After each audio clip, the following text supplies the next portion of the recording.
Welcome to my channel. इस video में हम डिस्कस करेंगे about foetal circulation.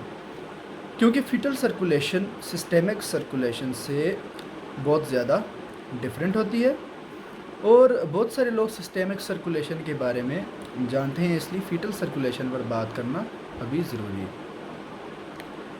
Fetal circulation actually start होती है प्लेसेंटल सर्कुलेशन से, जब प्लेसेंटा से ब्लड आता है into the umbilical when. Umbilical when वो वेन है जो कि ऑक्सीजनेटेड ब्लड कैरी करती है।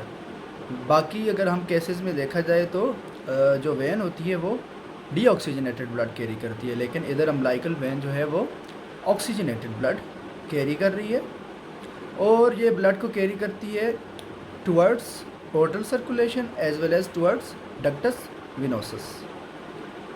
कुछ पार्ट जो ब्लड का है वो पोर्टल सर्कुलेशन में जो जाता है वहाँ से ये हेपेटिक वेंस के थ्रू लिवर से पास होके हेपेटिक वेंस के थ्रू इंफीरियर वीना केवा में इंटर हो जाता है। जबकि जो ब्लड जो है डक्टस विनोसिस में इंटर होता है वो डायरेक्टली इंफीरियर वीना केवा में इंटर हो जाता है।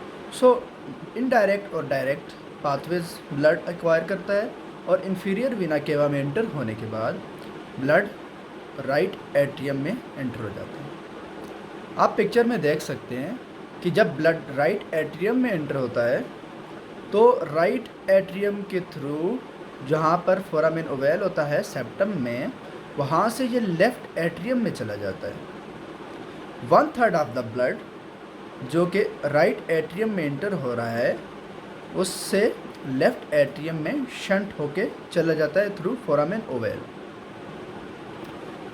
अब इस लेफ़्ट एट्रियम से ब्लड जाएगा लेफ़्ट वेंट्रिकल में और लेफ़्ट वेंट्रिकल से एओर्टा में।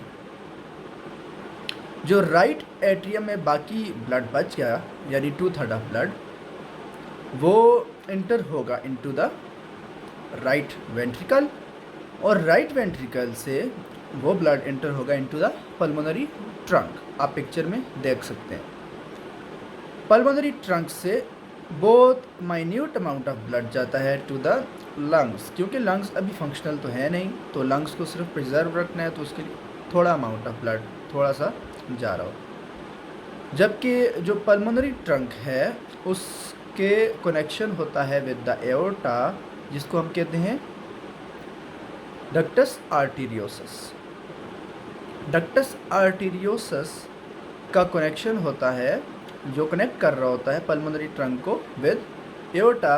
और इस पाथवे के थ्रू पल्मोनरी ट्रंक से मोस्ट जो ब्लड होता है वो चला जाता है इनटू द एओर्टा।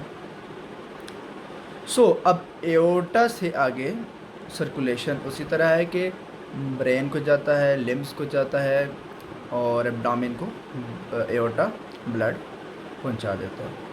सो इस तरह जो है फीटल सर्कुलेशन थोड़ी डिफरेंट है फ्रॉम सिस्टेमिक सर्कुलेशन। और बाकी जब बच्चा पैदा हो जाता है तो आफ्टर फर्स्ट क्राई आपको पता है कि partial pressure of oxygen increase हो जाता है।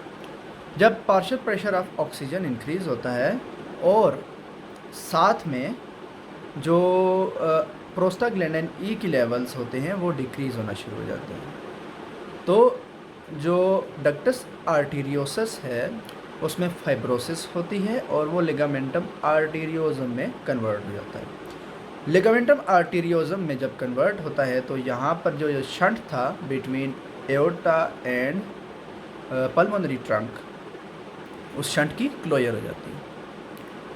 अब नेक्स्ट जो आ जाता है वो ये है कि जब बेबी क्राई करता है तो partial pressure of oxygen increase होता है और लंग्स में जो वेस्कुलर रेजिस्टेंस है वो डिक्रीज़ हो जाती है। जब लंग्स में वेस्कुलर रेजिस्टेंस डिक्रीज़ हो जाती है तो जो ब्लड फ्लो है from the left ventricle to the lungs, from the right ventricle to the lungs, वो ब्लड फ्लो इंक्रीज़ हो जाता है।